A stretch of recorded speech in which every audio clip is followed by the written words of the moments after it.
स्वर्ग जैसा नजारा है, स्वर्ग जैसा नजारा है।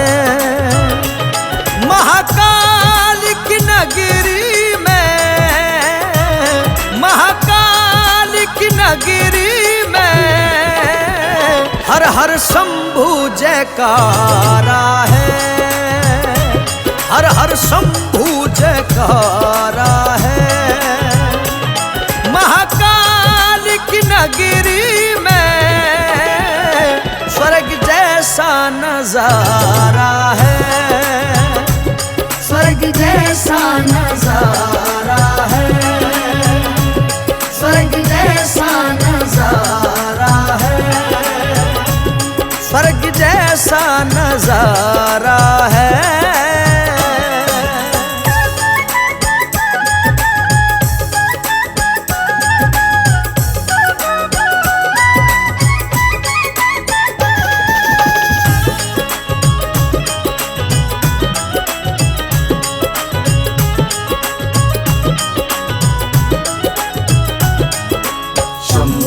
शंभु बोलो हर हर शंभु, शंभु शंभु बोलो हर हर शंभु। सीता संग श्री राम भी बोले हर हर शंभु, हर हर शंभु। राधा संग श्री श्याम भी बोले हर हर शंभु, हर हर शंभु। सीता संग श्री राम भी बोले हर हर शंभु, हर हर शंभु। राधा संग श्री श्याम भी बोले हर हर शंभु, हर हर शंभु। माँ गौरा ने पुकारा है, माँ गौरा ने पुकारा है। महाकाल की नगरी में स्वर्ग जैसा नजारा है, स्वर्ग जैसा नजारा है, स्वर्ग जैसा नजारा है, स्वर्ग जैसा नजारा है।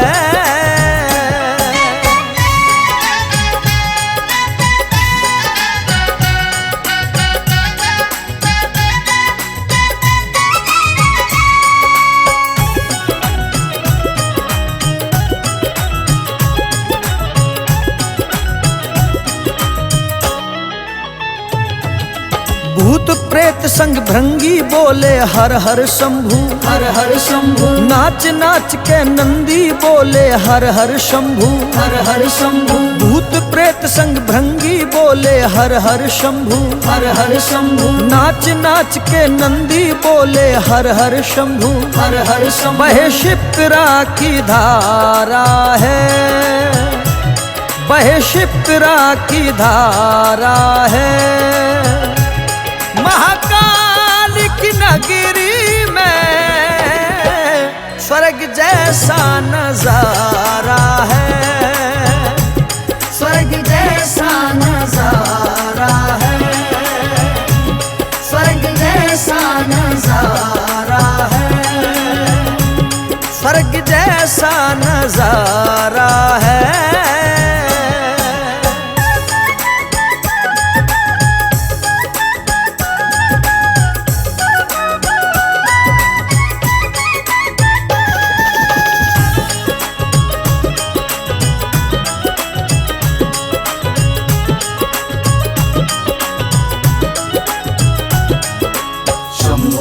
शंभु बोलो हर हर शंभु, शंभु शंभु बोलो हर हर शंभु। महाकाल में से काल भी बोले हर हर शंभु, हर हर शंभु। बस में आरती में भगत भी बोले हर हर शंभु, हर हर शंभु। महाकाल में से काल भी बोले हर हर शंभु, हर हर शंभु। बस में आरती में भगत भी बोले हर हर शंभु, हर हर शंभु। माँ हर सिद्धि का द्वारा है, माँ हर सिद्धि का द्वारा है।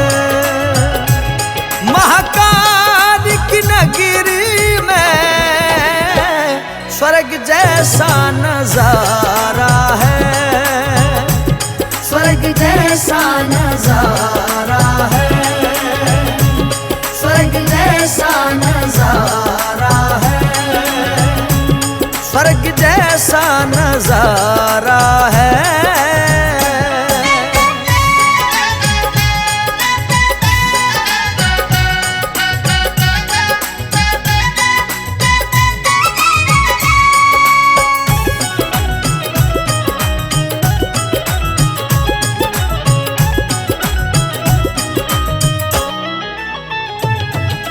शंकर जटा में गंगा बोले हर हर शंभू, हर हर शंभू, उज्जैन का कण कण बोले हर हर शंभू, हर हर शंभू, शंकर जटा में गंगा बोले हर हर शंभू, हर हर शंभू, उज्जैन का कण कण बोले हर हर शंभू, हर हर शंभू। दिल दीपक ने हारा है, दिल दीपक ने हारा है।